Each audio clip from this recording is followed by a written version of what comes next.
यह कहानी एक शिकारी लड़की और 3 साधुओं की है। जंगल में साधुओं ने उस लड़की के साथ कुछ ऐसा किया जिसे जानकर आप हैरान हो जाएंगे। गंगा नदी के किनारे घना जंगल था। उसी जंगल में 3 साधु एक कुटिया में रहते थे। वे तपस्वी थे, लेकिन उनकी साधना का रहस्य कोई नहीं जानता था। गांव के लोग उन्हें दिव्य पुरुष मानते थे। रोज सुबह वे गंगा स्नान के लिए जाते, फिर अपनी कुटिया में लौटकर पूजा पाठ में लीन हो जाते। परंतु इन साधुओं की एक काली सच्चाई थी जिसे कोई नहीं जानता था।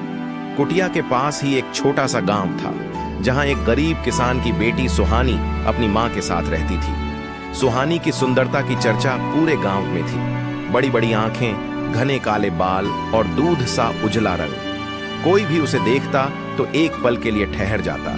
पर यह सौंदर्य ही उसकी सबसे बड़ी मुसीबत बन गया था। एक दिन उसकी मां बहुत बीमार पड़ गई। घर में पैसे नहीं थे और गांव के वैद्य ने कह दिया कि अगर सही समय पर इलाज ना मिला तो उसकी मां की जान जा सकती है। सुहानी बेबस थी। उसके पास न कोई जेवर था, न कोई सहारा।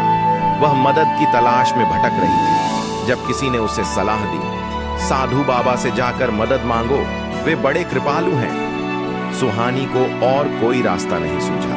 मां को बचाने के लिए वह सीधे साधुओं की कुटिया पर पहुंच गई। वहां तीनों साधु पूजा कर रहे थे। सुहानी ने कांपती आवाज में कहा, बाबा, मेरी मां बहुत बीमार है, कृपया मेरी मदद करें। तीनों साधु उसकी ओर देखने लगे। कुछ पल की चुप्पी के बाद सबसे बड़े साधु ने मंद मंद मुस्कान के साथ कहा, बेटी, हम तेरी मदद जरूर करेंगे, पर बदले में तुझे भी हमारे लिए कुछ करना होगा। सुहानी असमंजस में पड़ गई। उसने डरते हुए पूछा, क्या करना होगा बाबा? तीनों साधु अब उसे अजीब नजरों से देखने लगे। उनके चेहरे पर कुछ ऐसा भाव था जो सुहानी को असहज कर रहा था। तभी दूसरे साधु ने कहा, बेटी, चिंता मत कर, हम जो कहेंगे वह तेरा ही भला करेगा, बस थोड़ा त्याग करना होगा।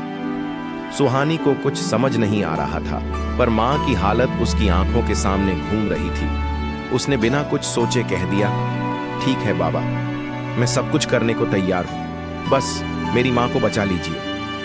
तीनों साधु एक दूसरे की ओर देखने लगे और मुस्कुरा दिए। सबसे बड़े साधु ने कहा, अच्छा, तो कल रात तू हमारी कुटिया में आ जाना, फिर हम तुझे बताएंगे कि तुझे क्या करना होगा। सुहानी को उनकी बातों में कुछ अजीब लगा, पर वह अपनी मां की बीमारी को लेकर इतनी चिंतित थी कि ज्यादा कुछ सोच नहीं सकी। उसने सिर झुका दिया और कुटिया से बाहर आ गई। रात के अंधेरे में जब पूरा गांव सो रहा था, सुहानी अकेले साधुओं की कुटिया की ओर बढ़ रही थी। उसे नहीं पता था कि उसके साथ क्या होने वाला है। उसके कदम भारी हो रहे थे, लेकिन उसके पास और कोई रास्ता नहीं था। मां की बिगड़ती हालत और गरीबी की बेबसी उसे हर डर से बड़ा लग रही थी। ठंडी रात में जंगल के बीच वह अकेली साधुओं की कुटिया की ओर बढ़ रही थी। घना अंधेरा था, चारों तरफ सन्नाटा पसरा हुआ था और दूर कहीं जंगली जानवरों की आवाजें आ रही थीं। जैसे ही वह कुटिया के दरवाजे पर पहुंची, भीतर से धीमी धीमी मंत्रों की आवाज आ रही थी। सुहानी ने कांपते हाथों से दरवाजा खटखटाया। दरवाजा चरमरा कर खुला और भीतर का दृश्य देखकर सुहानी थोड़ी घबरा गई। कुटिया के अंदर दीपक जल रहे थे। चारों तरफ अगरबत्तियों की सुगंध फैली हुई थी और बीच में तीनों साधु पालथी मारकर बैठे थे। सबसे बड़े साधु ने मुस्कुराते हुए कहा, आ गई बेटी, बहुत अच्छा। सुहानी धीरे धीरे अंदर आई और सिर झुका लिया। उसकी सांसें तेज चल रही थीं। दूसरे साधु ने कहा, डर मत बेटी, हम तेरे भले के लिए ही तुझे यहां बुलाए हैं। तुझे तो पता ही है कि बिना त्याग के कुछ नहीं मिलता। सुहानी ने सहमते हुए पूछा, बाबा, मुझे क्या करना होगा? तीसरे साधु ने अपनी आंखें बंद की और गहरी आवाज में कहा, तू धन की भीख मांगने आई है, लेकिन यह साधु सिर्फ धन नहीं देते। यह जो कुछ भी देते हैं वह प्रसाद होता है, और प्रसाद पाने के लिए तन, मन और आत्मा से समर्पण जरूरी होता है। अब सुहानी को उनके इरादे साफ दिखाई देने लगे थे। उसके अंदर डर और गुस्से की लहर दौड़ गई, लेकिन मां का चेहरा याद आते ही उसने खुद को शांत किया।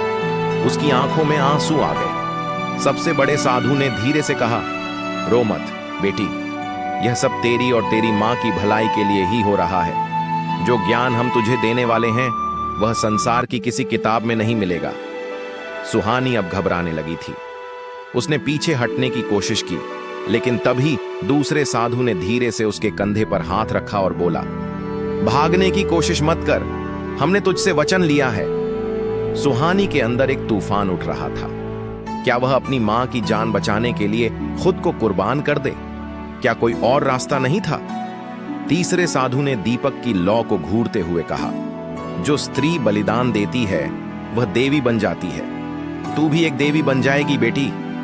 सुहानी की आंखें जलने लगी थी। उसने एक गहरी सांस ली और अपनी किस्मत के आगे झुकने को तैयार हो गई। लेकिन तभी उसके अंदर एक अलग ही भावना जागी। क्या वह इतनी कमजोर थी कि अपनी अस्मिता का सौदा कर ले?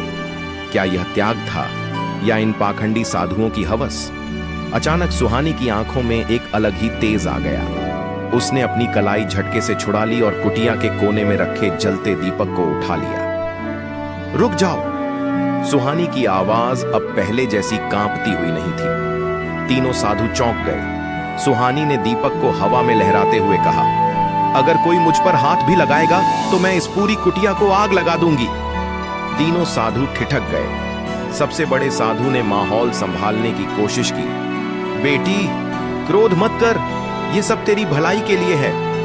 सुहानी हंसी, लेकिन वह हंसी डर से नहीं बल्कि आत्मविश्वास से भरी हुई थी। उसने दीपक जमीन पर फेंका और कहा, मेरी भलाई की चिंता करने की जरूरत नहीं बाबा। मैं जानती हूं कि असली धर्म क्या होता है।